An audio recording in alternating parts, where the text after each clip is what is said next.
Ranthambore children senior secondary school की online classes में आपका स्वागत है। देखें, हमारी IUPAC पद्धति के बारे में हम अध्ययन कर रहे हैं।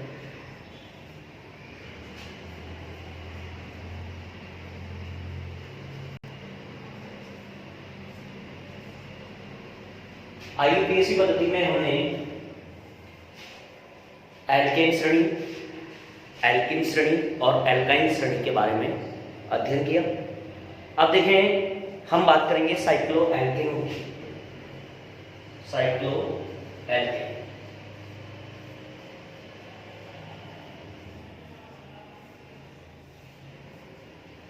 देखें, साइक्लो एल्केन क्या होती है? एक तरह से चक्रीय कंपाउंड होते हैं, चक्रीय हाइड्रोकार्बन होते हैं, ठीक है। और इसमें क्या होता है, कार्बन जो होते हैं वो जुड़कर वलय का निर्माण करते हैं। जैसे CH2, ठीक है। इन कार्बनों ने जुड़कर क्या बना ली? वलय बना ली। तो ये क्या कहलाएगा? हमारा साइक्लो एल्केन कहलाएगा। साइक्लो एल्केनों का जो नामकरण किया जाता है वो किस तरह से किया जाता है वो भी बताएंगे आप। इसको हम ऐसे भी लिख सकते हैं, ये कार्बन, ये दूसरा कार्बन, ये तीसरा कार्बन और ये आपस में सभी क्या हैं?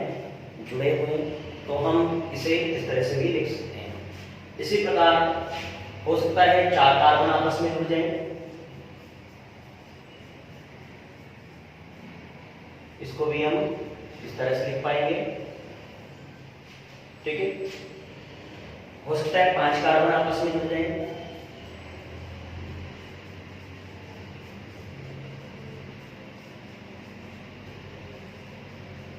तो इसको हम इस तरह से बनाएंगे, ठीक है।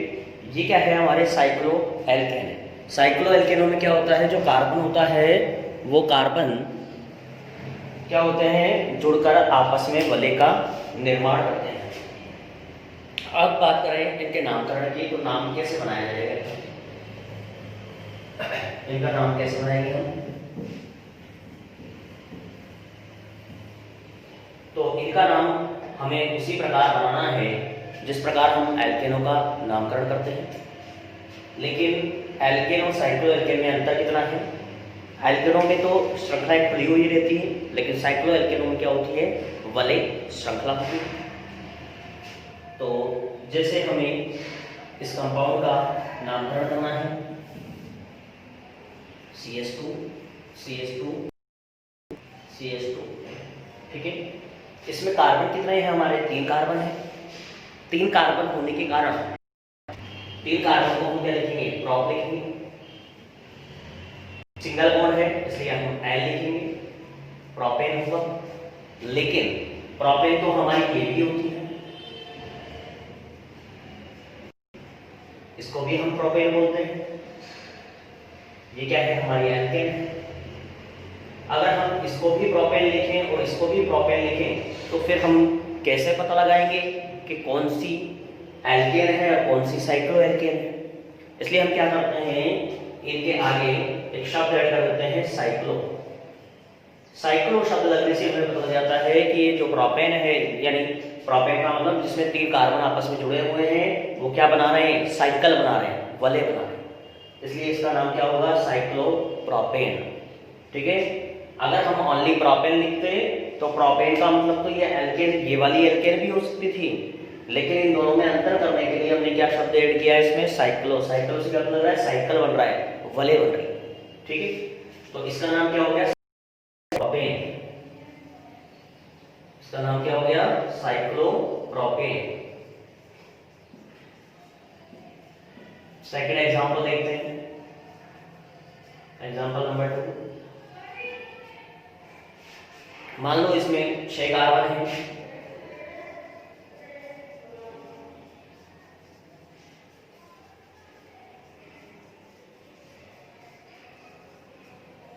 तो क्या करेंगे? कितने? 6 कार्बन। 6 कार्बन को क्या लिखते हैं हम? हेक्सेन लिखेंगे। लेकिन वलय के कारण क्या शब्द ऐड कर देंगे इसमें? साइक्लो। तो नाम क्या हो गया? Cyclo hexane. इस तरह से हम इन कार्बनिक साइक्लो एल्केनों के नामकरण करते हैं। साइक्लो एल्केनों का नामकरण करना आसान है। ठीक है।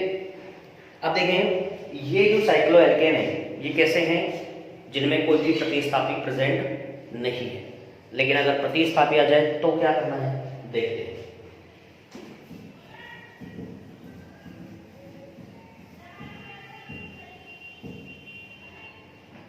जैसे मान लेते हैं हम कि 6 कार्बन है वाले में,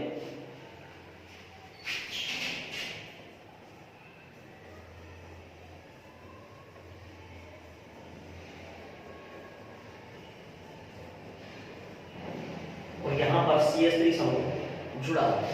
ठीक है, इसे हम इस तरह से भी लिख सकते हैं 6 कार्बन और यहां क्या जुड़ा हुआ है, CH3 समूह जुड़ा हुआ। इस रूप में लिखकर हम जनरली इसी रूप में देखते हैं और लिखते भी हम इसी रूप में हैं, क्योंकि ये बहुत ही बड़ा हो जाता है, दिखने में भी अजीब सा लगता है। इस तरह से इसको बना लेते हैं। अब हमें नंबरिंग करनी है, ठीक है, क्योंकि यहाँ क्या आ गया, हमारा प्रतिस्थापी आ गया। ध्यान रखना है, नंबरिंग जो करनी है, मुख्य श्रृंखला जो माननी है, मुख्य श्रृंखला हमेशा वलय को मानना है। मुख्य श्रृंखला किसको मानना है, हमें वलय को मानना है, रिंग को मानना है। ठीक है, ये वलय जो कार्बन है, वलय में जो कार्बन है उनको ही क्या मानना है, हमें मुख्य श्रृंखला मानना है।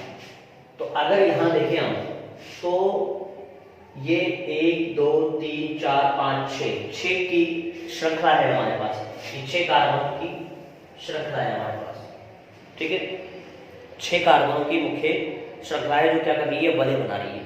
ठीक है, अब इसमें क्या करना है, नंबरिंग कहां से करेंगे हम, जहां पर प्रतिस्थापी जुड़ा हुआ है, जिस कार्बन पर, तो ये कार्बन जिस पर क्या जुड़ा हुआ है, प्रतिस्थापी जुड़ा हुआ है, उसको नंबर 1 देना है। तो नंबर 1 कौन सा हो गया, ये 1 2 3 4 5 और ये 6।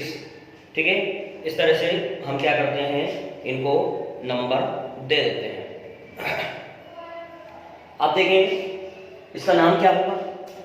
अब देखें, चूंकि हम सिंगल प्रतिस्थापी जब भी प्रेजेंट होता है तो वहीं से हम नंबर 1 काउंटिंग करते हैं। इसलिए जब हम सिंगल प्रतिस्थापी और नंबर 1 वहीं से काउंटिंग कर रहे हैं तो हम प्रतिस्थापी की स्थिति को, लोकेशन को नहीं लिखते हैं, केवल क्या लिखते हैं, उसका नाम लिखते हैं। तो लिखेंगे मैथिल। ठीक है, 1 मैथिल नहीं लिखना है, 1 मैथिल नहीं लिखना है, बल्कि क्या लिखना है, ओनली मैथिल, क्योंकि सिंगल प्रतिस्थापी है। अब उसके बाद में इस वलय का क्या नाम है, साइक्लोहेक्सेन। साइक्लो क्यों लिखा है आपने, क्योंकि चक्रीय वलय है और कितने कार्बन है, 6 कार्बन और 1 कार्बन बन रहा है, तो साइक्लोहेक्सेन। तो मैथिल साइक्लोहेक्सेन इसका नाम होगा। इसी प्रकार एक और एग्जांपल लेते हैं, जैसे ये है हमारे पास, इसका नाम हमें बनाना है। तो पहले तो क्या करेंगे, हम वलय में कार्बनों की काउंटिंग करेंगे, वलय में कार्बन देखेंगे कितने कार्बन हैं। तो अगर हम वलय में कार्बन देखें तो देखें यहाँ पर 1 2 3 4 और ये 5, कितने कार्बन होंगे, 5 कार्बन। ठीक है, ये क्या है हमारा, एथिल। मैंने बोला है जब सिंगल प्रतिस्थापी है तो स्थिति लिखने की कोई आवश्यकता नहीं है, तो क्या लिखेंगे, एथिल। अब क्या लिखेंगे, वलय के लिए साइक्लो। उसके बाद में कितने कार्बन है, 5 कार्बन है, 5 कार्बन एक कार्बन से जुड़े हैं, पेंटे। इस तरह से इनका नामकरण हम करते हैं। लेकिन यदि हमारे पास प्रतिस्थापी 2 आ जाए, यानी 1 से अधिक प्रतिस्थापी हमारे पास प्रेजेंट हो, तो हमें क्या करना होता है, देखें। उस स्थिति में क्या करना है, जैसे हमारे सामने ये एग्जाम्पल आ गया, यानी मैंने फर्स्ट को और सेकंड के एथिल को दोनों को मिक्स कर दिया यहाँ पर। अब इसका नाम हमें बनाना है। यहाँ सिंगल प्रतिस्थापी नहीं है बल्कि डबल प्रतिस्थापी है। सिंगल प्रतिस्थापी ना होकर कितने प्रतिस्थापी हैं, 2 प्रतिस्थापी हैं। अब 2 प्रतिस्थापी हैं तो क्या करें हम, 2 प्रतिस्थापी है तो क्या करें, तो फिर हम देखेंगे इनके इंग्लिश नेम को। इसका एथिल एम से स्टार्ट होता है और इसका एथिल ई से स्टार्ट होता है। अल्फाबेटिकल ऑर्डर में ई पहले आता है, इसलिए नंबर 1 कार्बन किसको देंगे हम, इस वाले कार्बन को। ये हमारा नंबर 1 कार्बन होगा। उसके बाद में अब हम नंबरिंग इधर से भी कर सकते हैं और इधर से भी कर सकते हैं, लेकिन करना किधर से है, हमेशा ध्यान रखना है जिधर से अन्य प्रतिस्थापियों को कम से कम नंबर मिलेगा वहीं से हमें अंकन करना है, वहीं से हमें क्या करना है, अंकन करना है। देखें कैसे, इसी एग्जाम्पल को मैं दोबारा लिख रहा हूं।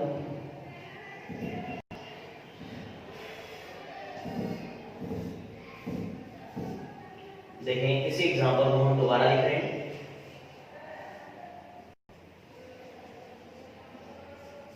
हमें ये तो पता लग चुका है कि नंबर 1 कार्बन ये रहेगा, ठीक है, नंबर 1 कार्बन कौन सा रहेगा हमारा। अब मैं इसमें अंकन इस सिरे से करके बता रहा हूं, फिर हम इस सिरे से करके बताएंगे, ठीक है। फिर देखते हैं दोनों में से कौन सा सही होगा। 1 2 3 4 5 और ये 6। अब इसी अंकों को हम इधर से करते हैं 1 2 3 4 5 और ये 6, ठीक है। अब यहां देखें तो स्थितियां हैं 1 और 5, स्थिति क्या हो गई 1 और 5, ठीक है। लेकिन यहां पर क्या हो गई 1 और 3। अगर हम 1 और 5 का योग करें तो कितना होता है 6 होता है। अगर हम 1 और 3 का योग करें तो कितना होता है 4। तो कम किस में आ रहा है हमारा नंबर, कम किस में मिल रहा है, इस वाले अंकन में, ना कि इस अंकन में। तो ये अंकन क्या होगा हमारा पूरी तरह गलत होगा और ये अंकन हमारा पूरी तरह सही होगा, ठीक है। ध्यान रखना है सबसे पहले इंग्लिश अल्फाबेटिकल ऑर्डर में आने वाले प्रतिस्थापी वाले कार्बन को क्या करना है, नंबर 1 कार्बन देना है। फिर उधर से अंकन करना है जिधर से अन्य प्रतिस्थापियों को भी कम नंबर मिले। अगर हम अंकन इस सिरे से करते हैं तो 5 नंबर पर सेकंड प्रतिस्थापी आता है, लेकिन इधर से करते हैं हम तो 3 नंबर पे, तो 3 नंबर पास है, इसलिए ये वाला अंकन करेक्ट होगा, ये हमारा गलत होगा, ठीक है। उसके बाद देखते हैं इसका नाम बनाना। नाम कैसे बनेगा इसका, अब इसका नाम बनाते हैं।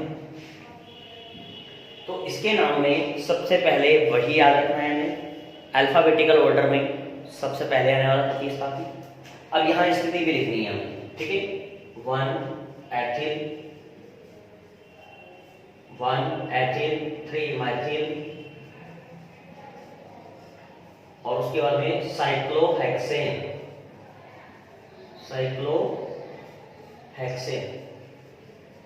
ठीक है। इस तरह से हम इसका नाम लिखते हैं।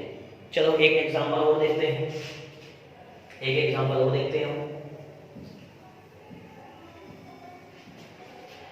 हमारे पास एग्जांपल है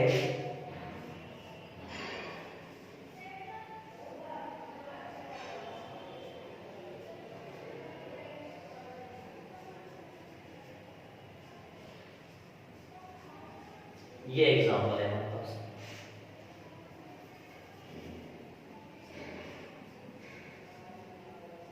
अब इसका नाम हम बनाते हैं। 2 सेकंड आप खुद बनाइए, आपसे बनता है या नहीं बनता है। चलो आप देखते हैं, अपना मिलान करना क्या सही हो।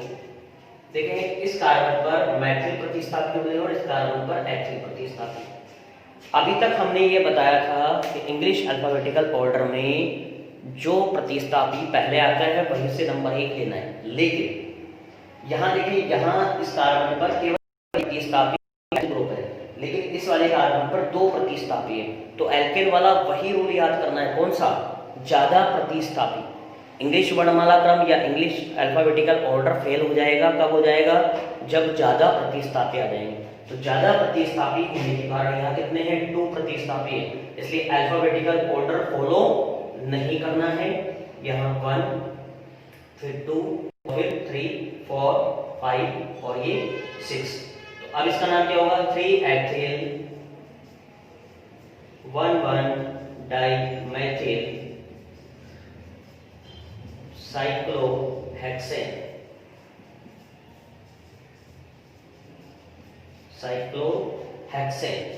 ठीक है। 3 एथिल 1 डाइमेथिल साइक्लोहेक्सेन, इस तरह से इसका नाम किया जाएगा। अब उसके बाद में और एग्जांपल देखते हैं हम, और एग्जांपलों में क्या करना है।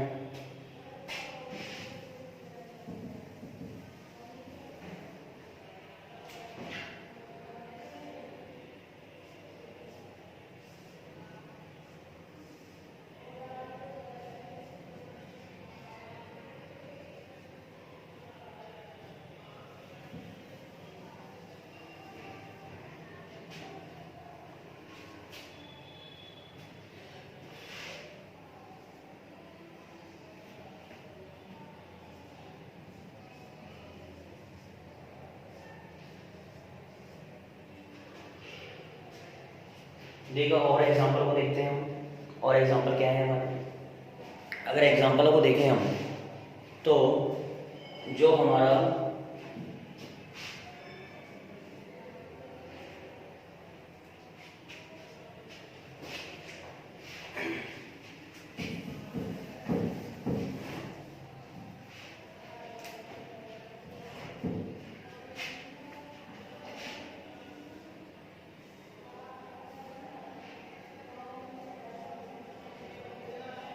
ये एग्जांपल है हमारा। अब इसमें देखें हम तो यहाँ देखें वलय में 3 कार्बन है और खुली श्रृंखला में 2 कार्बन है। तो ध्यान में अगर वलय में अधिक कार्बन है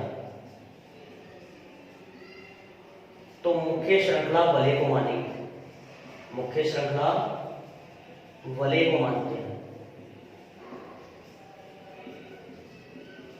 ठीक है, ये हमारा पहला नियम है। वलय में अगर अधिक कार्बन है तो मुख्य श्रृंखला किसको मानना है हमें, वलय को, और शेष जो भी खुली कार्बन श्रृंखला है उसको क्या मानना है हमें, प्रतिस्थापी मानना है। तो 1 2 3 क्या लिखेंगे इसको, एथिल साइक्लो प्रोपेन। ठीक है, 1 चाहे तो लिख सकते हैं 1 एथिल। सेकेंड एग्जांपल लेते हैं। यदि दोनों जगह कार्बन श्रृंखलाएं बराबर आ जाए,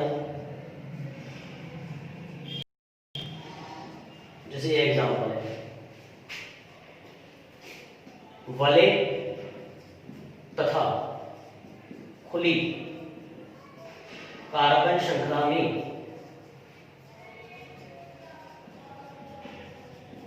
कार्बन समान हो,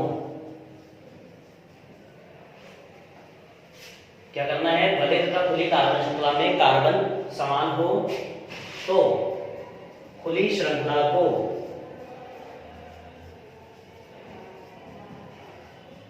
मुख्य श्रृंखला मानते हैं।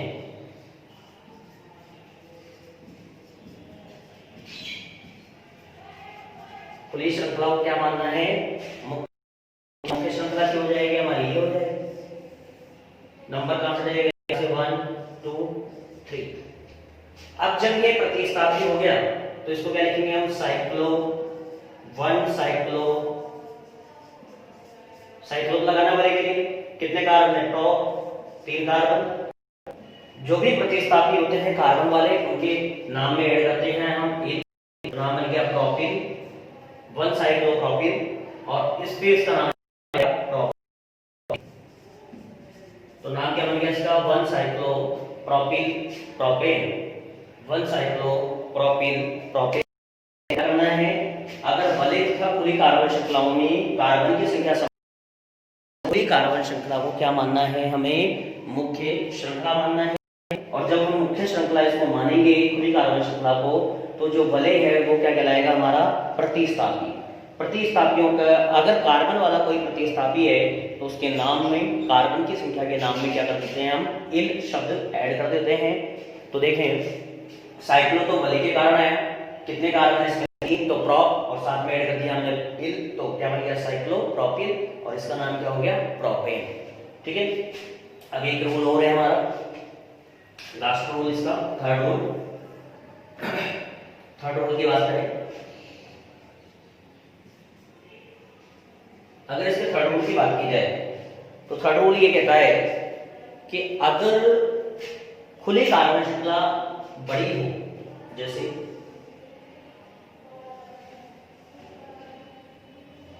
ये कोई श्रृंखला है, इसमें यहाँ पर CH2 CH2 CH2 CH2 CH3, ठीक है। यहाँ पर क्या हो रहा है, खुली कार्बन श्रृंखला में अधिक कार्बन है, खुली कार्बन श्रृंखला में अधिक कार्बन होने पर मुख्य श्रृंखला इसे ही मानते हैं, किसको मानेंगे मुख्य श्रृंखला, इसे, क्योंकि मुख्य श्रृंखला मान लेंगे और नंबरिंग कैसे करेंगे 1 2 3 4 5। अब मैंने बोला था कि प्रतिस्थापी अगर कार्बन वाला है तो उसके नाम में कार्बन की संख्या में L जोड़ देना है। सबसे पहले क्या लिखेंगे, स्थिति 1, उसके बाद में कितने कार्बन है, इसमें 4 कार्बन है, लेकिन भले में भले के लिए साइक्लो, 4 कार्बन को क्या लिखते हैं हम, ब्यूट। साथ में क्या करना है, प्रतिस्थापी के लिए ऐड करना है, तो ब्यूटिल, क्या नाम आ गया, 1 साइक्लो ब्यूटिल, और फिर उसके बाद में इसका नाम लिख देंगे पेंटेन। तो नाम क्या बन गया इसका, 1 साइक्लो ब्यूटिल पेंटेन। इस तरह से हम क्या करते हैं, साइक्लो एल्केनों का नामकरण करते हैं। साइक्लो एल्केनों के नामकरण में इस प्रकार से इन नियमों का ध्यान रखना पड़ता है। क्या नियम है, यदि वलय में अधिक कार्बन है तो मुख्य श्रृंखला वलय को मानेंगे और अन्य को क्या मान लेंगे, प्रतिस्थापी मान लेंगे। अगर दोनों में बराबर कार्बन है तो खुली श्रृंखला को मुख्य श्रृंखला मानते हैं और वलय जो है उसको क्या मान लेते हैं, हम प्रतिस्थापी मान लेते हैं। यदि दोनों में बराबर कार्बन न होकर खुली श्रृंखला में अगर अधिक कार्बन है तो उस स्थिति में हम अधिक कार्बन वाली श्रृंखला को क्या मानते हैं, मुख्य श्रृंखला मान लेते हैं। इस तरह से हम क्या करते हैं, यौगिकों में साइक्लो एल्केनों का नामकरण करते हैं, ठीक है। और एग्जाम्पल देखते हैं।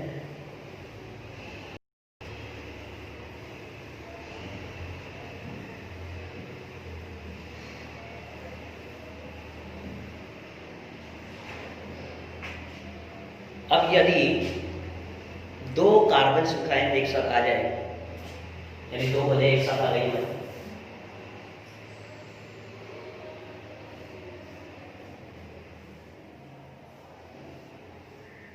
इस तरह से, तो फिर क्या करना है, 2 वलय आ गई। अब इस स्थिति में हमें क्या करना है, तो ध्यान रखना है, यहां तो वलय आ रही है दोनों सेम, लेकिन यदि दोनों वलय में से कोई वलय छोटी हो तो उसको प्रतिस्थापी मानना है और बड़ी वलय को मुख्य मानना है।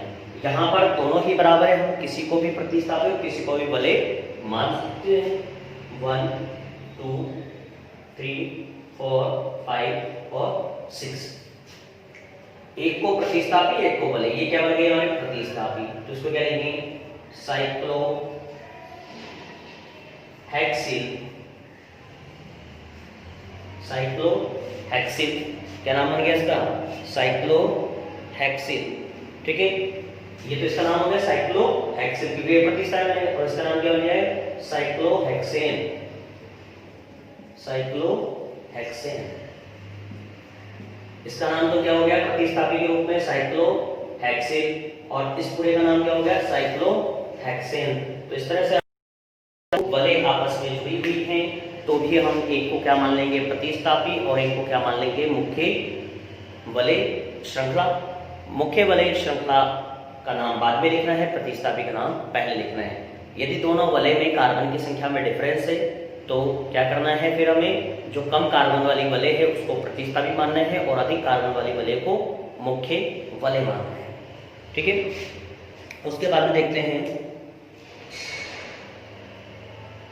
यदि 2 वलयों के बीच में कोई कार्बन श्रृंखला आ जाती है इस तरह से,